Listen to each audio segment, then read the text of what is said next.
Nigerian প্লেয়ারের মাথায় বল, দেখা যাক কি হয়, গোল এবং গোল। দূর থেকে একটা মারাত্মক কিক এবং অসাধারণ একটি সেভ দিলেন গোলকিপার।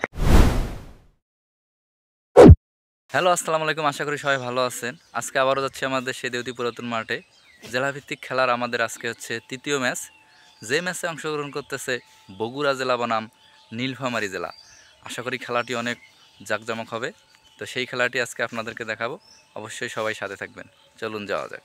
মাঠে ঢোকার আগেই দেখি গেটের সামনে যে মানুষের ভিড়, মনে হচ্ছে খেলা খুব জাঁকজমক হবে। ভিতরে ঢুকেই দেখি আমার বন্ধু পারভেজের সাথে মাঠের মধ্যে যে লাল জার্সি পরা দলটি দেখতে পাচ্ছেন, এটা হচ্ছে নীলফামারী, এবং মাঠের অপর দিকে যে আকাশী নীল জার্সি কার দেওয়া দলটি দেখতে পাচ্ছেন, এটি হচ্ছে বগুড়া। তো বলতে বলতেই শুরু হয়ে গেল আমাদের সেই খেলাটি। তো খেলার আগে আপনাদের সাথে কিছু কথা বলে নেই। আমি এর আগেও 2টি ভিডিও ছেড়েছি এই টুর্নামেন্টের খেলার। অনেকেই অনেক কমেন্ট করেছেন যে এই জেলার প্লেয়ার আসলে এই টিমে না, ওই জেলার প্লেয়ার আসলে এই টিমে না। মানে অনেকেই অনেক কমেন্ট করেছেন যে আসলে যে জেলাগুলোকে আনা হয় সেই জেলার মেইন টিম আসলে আসে না। আসলে বিষয়টা আমাকেও একটু ভাবায়। আমারও মনে হয় যে যে জেলাকে নিয়ে আসা হয় সেই জেলার মেইন টিম আসলেই মনে হয় না আসে। ওভাবে আমারও মনে হয় না আসে, হয়তো মেইন টিমের 2-1টা প্লেয়ার আসে।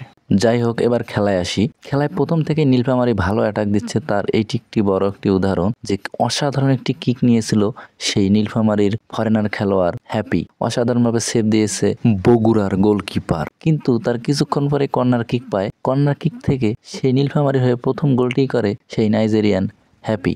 অসাধারণ হেডের মাধ্যমে প্রথম গোলটি করেন সেই নাইজেরিয়ান হ্যাপি। তার এই গোলের মাধ্যমে নীলফামারী 1-0-তে এগিয়ে যায় খেলায়।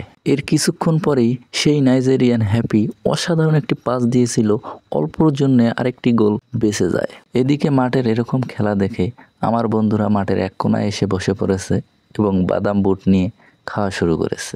এর কিছুক্ষণ পরেই বগুড়া টিমের 7 নম্বর জার্সিধারীত একটি প্লেয়ার দূর থেকে একটি কিক নিয়েছিল, কিন্তু আসলে কোনো কাজ হয়নি। আপনারা একটা বিষয় হয়তো লক্ষ্য করতে পারতেছেন যে আমাদের এই মাঠে খেলা যেরকমই হোক, দর্শক কিন্তু ভরপুর হয়, এই একটা হচ্ছে ব্যাপার। আর এদিকে দেখেন সবাই খেলা দেখার জন্য গ্যালারিতে দাঁড়িয়ে বসে আছে, আর আমার বন্ধু এই 2জন এরা মাঠের এক কোনায় এসে গল্প করতেছে। এরকম বিনোদন ছেড়ে কেউ এরকম গল্প করতে পারে? এদের কথা বাদ দেন, এবার আসি আবারও খেলায়। গোলকিপার দেখছেন কি সুন্দরভাবে একটা থ্রু করেছে, কিন্তু নীলফামারীর ডিফেন্ডার তিনি সুন্দরভাবে একটি হেড করে মাঝ মাঠ থেকে গোল দিয়ে পুরো গোলকিপারকে বোকা বানিয়ে পুরো মাঠকে উজ্জীবিত করে দিয়েছে সেই নীলফামারীর প্লেয়ার। যদিও তাকে নীলফামারীর প্লেয়ার বলা হচ্ছে, তাকে আমি বদরগঞ্জ টিমে খেলতে দেখেছি। সম্ভবত তিনি বদরগঞ্জ টিমের খেলোয়াড় এবং তার বাসা বদরগঞ্জ।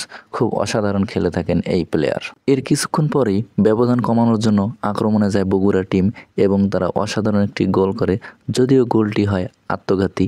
নীলফামারী ডিফেন্ডারের ভুলের কারণে এই আত্মঘাতী গোলটি হয়। বগুড়া টিমের ফরেনার প্লেয়ার যেভাবে উল্লাস করেছে, মনে হয় গোলটি তিনি দিয়েছেন, যদিও গোলটি হয়েছে আত্মঘাতী গোল।